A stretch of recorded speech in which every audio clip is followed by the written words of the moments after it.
So Tiger Roll, 2018 Grand National at Aintree, the race you've been watching since you were a kid.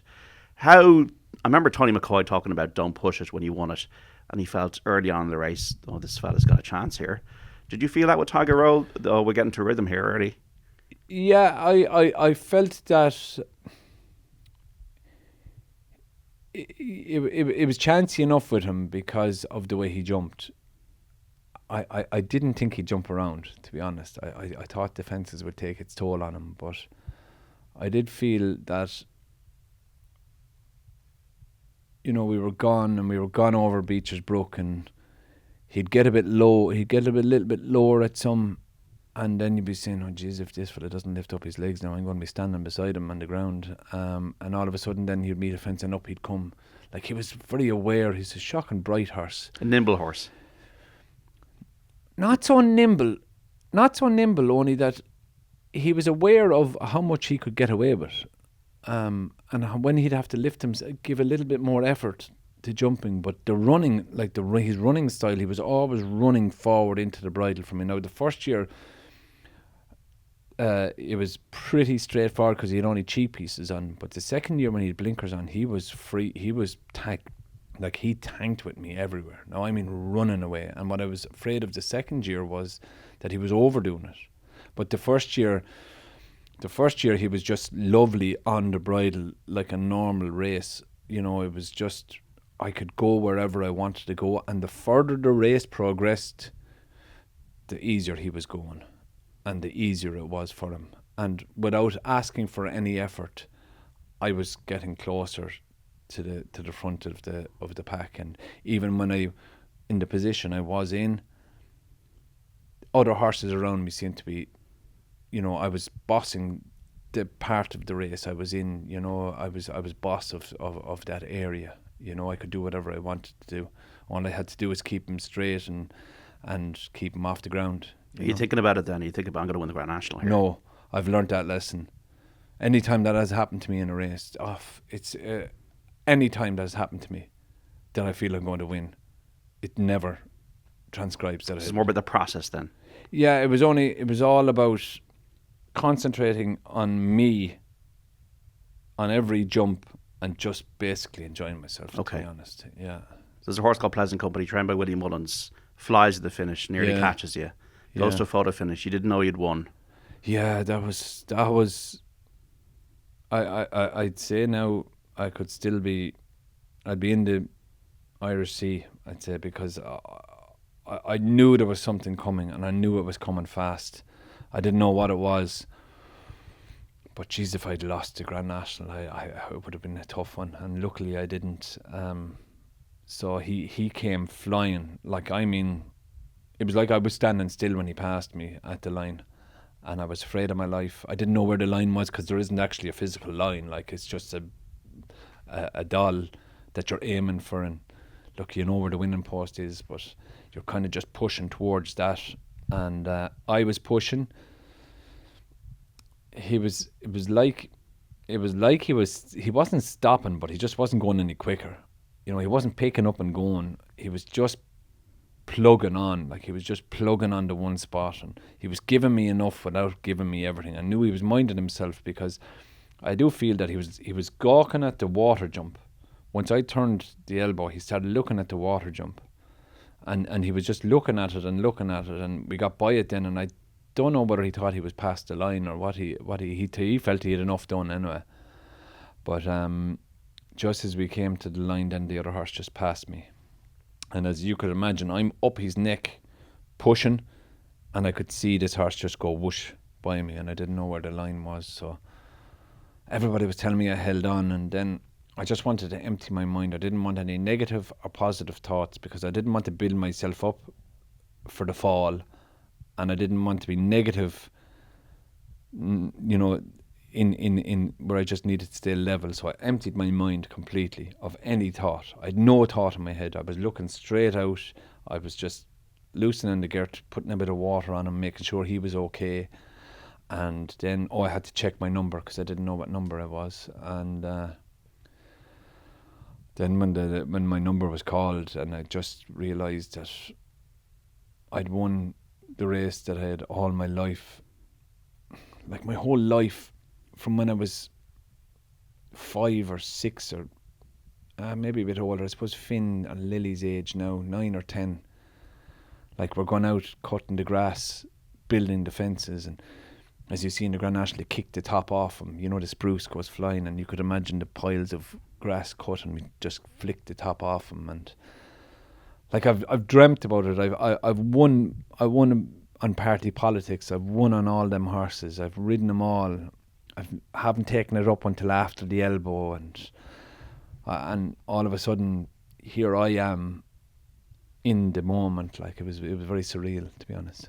He was number 13. It's quite emotive the way you describe it, Davy. And I even watched it back a few days ago, and you almost close your eyes, and you can see the tension in your hands. Yeah, it was just something. It was just a feeling that maybe it was like the Gold Cup, but it was probably more. Was there a circus afterwards then? Yeah. So everything is happening then. You know, most importantly, I need to get him back in and weigh in to make it proper. But then I wanted to find Michael and Gordon and, you know, the crowd. And I remember, like, as a young lad, I was watching Cork hurling and the O'Connor, and I don't know whether it was Jerry or Ben, but one of them was in the crowd, and I could see him in the crowd, and I was saying to myself, Jesus, they're shouting at me, whereas I'm usually shouting at them, cheering them on. And there was small little things like that, and you would get glimpses of it. And I remember Simon McGonigal always goes to Aintree as a kind of a break. He's Gordon's head man. And I can remember looking for Simon. I wanted to find Simon because he's a huge part of the team. And I could see Simon in the corner of my eye, and, you know, the excitement and the thrill of walking into the parade ring and then meeting Michael and Anita and Eddie and all of them. You know, it was fantastic, yeah. He won it again then a year later, went back-to-back first horse since Red Rum. Was it more enjoyable a year later? It was, because I knew what was ahead of me. Yes. I knew, and there was no photo finish. It was very straightforward. Yeah, he had the blinkers on the second year, and they helped him concentrate that little bit more. But his jumping he actually made a couple of, not mistakes, but he skipped along the back of a couple of jumps, and it was only him would be able to do it, you know what I mean? But still, you didn't think about it until you crossed the line? No, because I was always aware during the race that I was doing too much. He was just running a little bit too much in my hands with the blinkers. But no, never felt. I was always of the opinion I needed to slow him down and relax him the whole way. I never felt like crossing the Mellon Road. Oh, geez, I stay here now, I'm going to win the Grand National. It was more so just get him to the last. And I knew then when I set him up for the last 10 strides away, it just felt like that I was meeting it on a good stride. And he landed and ran, and then I was aware of what happened last year. I needed to get him the whole way to the line, you know. So talk about a couple of things, Davy. The first one is fear. Just very tough to learn the story and read the story about JT McNamara. I was there at Cheltenham in 2013 when he very sadly had that injury, catastrophic injury, and then he passed away 3 years later. He was your rival on the point-to-point circuit. This is a very dangerous profession, a sporting profession. Did fear come into your mind? Is something you had to get out of your mind? You've so many injuries. How did you manage the fact that this is dangerous? It was never dangerous for me. Okay. Yeah, it still isn't. Do you know, to this day, like, I ride horses for fun. I enjoy it. You just want to be in fierce hard luck. You know, John Thomas was just unlucky. It's just, look, it happened to me, but I was lucky. I was in the right side of the misfortune. Do you know what I mean? And John Thomas was a brilliant man, and geez, what a marvellous horseman. And he rarely got a fall. He rarely, if ever, got falls. Like, you know, he didn't get that many falls. But that's the problem with a good rider like that, is when you do get a fall, you're going to get a proper one. You know, you don't get soft falls, because John Thomas rarely got falls. He got falls, but I don't know if he ever was out injured, you know, or you'd notice him out injured, you know. And he was unlucky. But as regards fear, I've no fear of a horse whatsoever. I've no fear of riding a horse. I've no fear of jumping a horse. Fear of the falls? No, the falls never bothered me. You know, it's not the falls. It's the only time you have a fear. The only time fear comes into it if a horse is out of control. Okay. If a horse runs free or if he's doing way too much, like that's where fear comes in, because what happens then is fences come up really quick and he's just booting them out in front of him. Like that's just brain dead. Like it's brain dead from a horse, and even from a rider. If a rider is riding like that, if he's riding stupidly down to obstacles, that's where the fear comes for me. But when it's all under control and you know exactly what's happening, and okay, not all the time you're under control, but you can adjust things, and a horse has a brain that he'll figure it out for himself.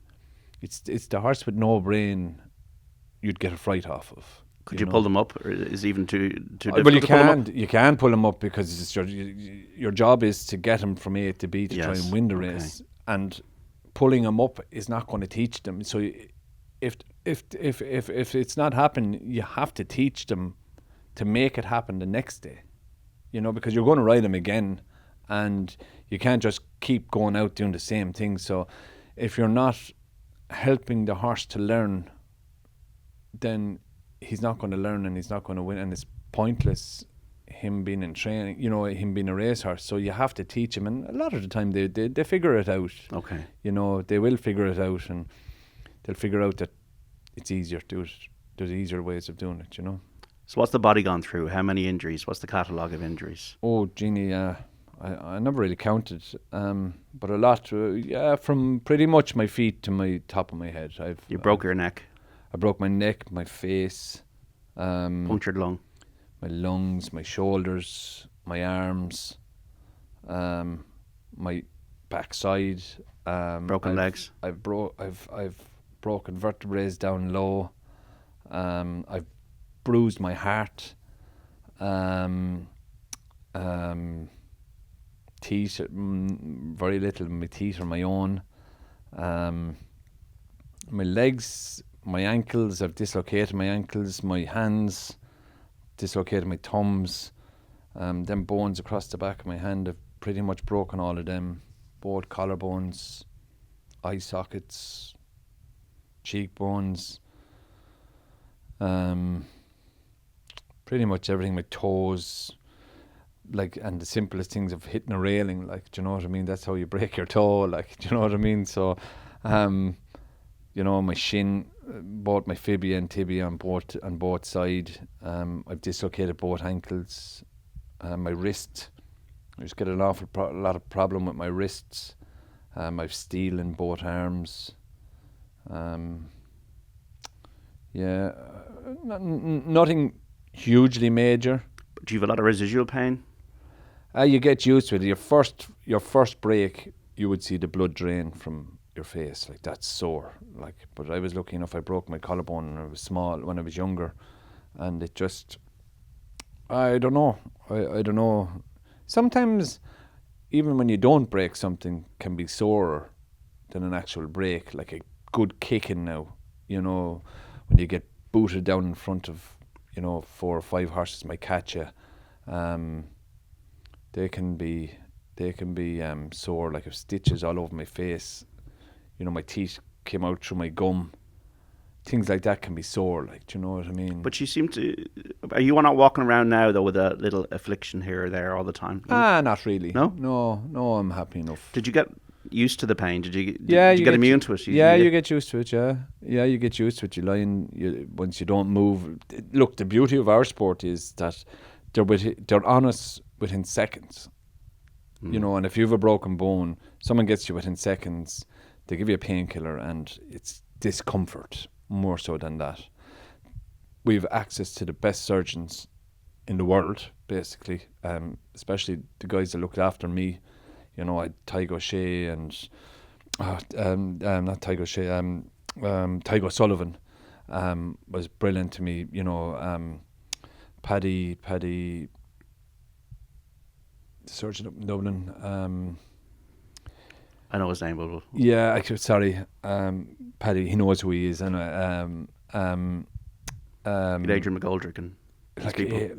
Jennifer Pugh and Adrian McGoldrick, they've transformed what jockeys have to go through. Like, they're just fantastic, both of them in their own right. Even in England, when I punctured my lung, I just got the best of care. Brilliant surgeons. When I had to get operated on my lungs, like Lars Nolke is, a top pneumatoric surgeon.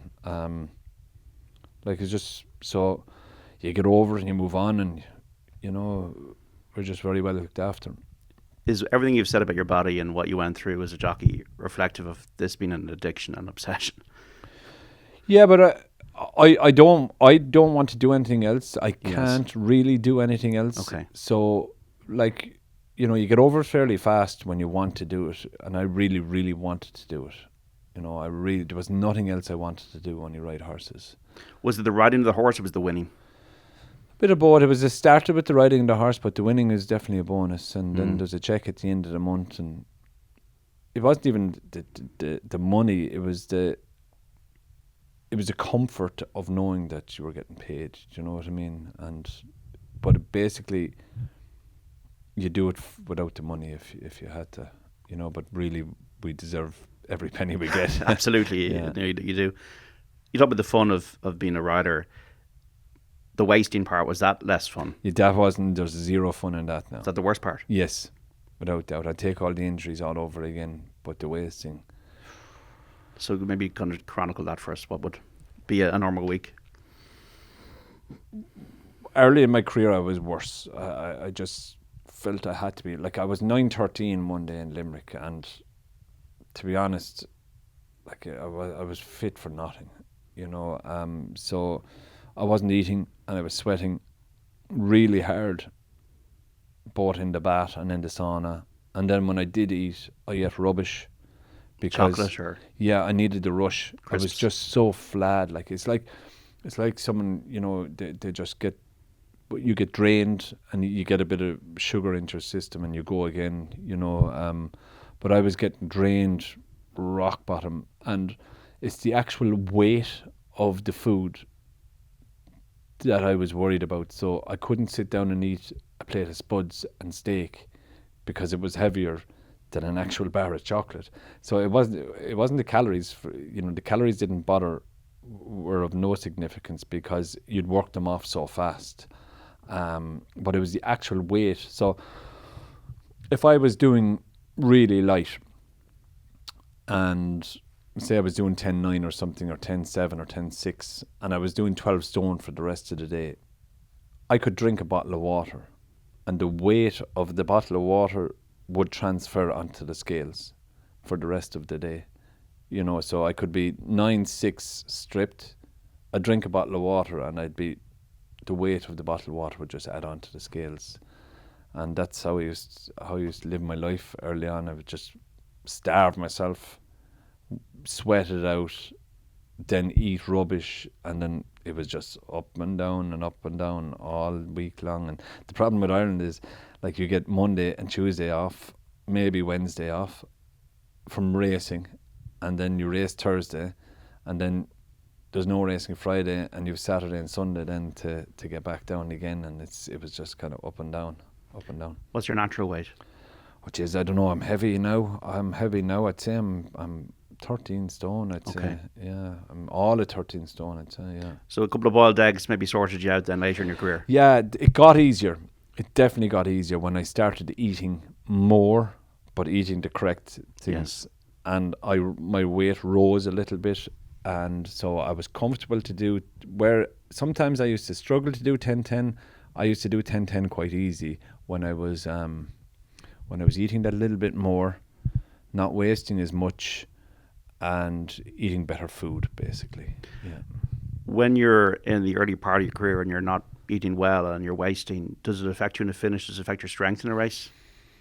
Or does adrenaline kick in? I don't think it affects you in the finish. I think it affects your decisions more so than anything else. You may not. I tell you what I used to do is I used to kind of concentrate on the wrong things. Whereas when I wasn't thinking about my weight or anything, I could just ride a normal race and just jump out the gate and ride a normal race. But when I was wasting, I could do queer things on a horse now. Yeah. Would you drive you mad? Would you get moody, cranky? Oh yeah, moody. Jesus, yeah, that's a nice way of putting it. But it wasn't that. It was like if you said that was a cream couch, I'd say no. It's more green than cream. Do you know? I just disagree with someone for the sake of it. So how did Adele manage with that? She was lucky enough. She was later on. I'd say it was other people that Right. bore the brunt of that. I just warned her. I warned her. Just things mightn't be like you might not be better. You're better off staying away this weekend or something. And when I was on my own, I was fine. It was just when I was in company, and then I used to go out much. I could never, and then I stopped going out completely because when I go out, I want to enjoy myself, and I just didn't bother going out because I couldn't enjoy myself. Did it affect your relationships in racing? The fact that this was driving you mad a bit? Yeah, I suppose people probably had a different view of me than the actual person I was as such, and there was no time off, you see. It's full on 12 months of the year, no matter what. Now there are a couple of breaks in between, a week or 10 days breaks in between, but back then there was no break. You just took your holiday and that was it. And I never really took a holiday because I was trying to be champion jockey and I needed every winner.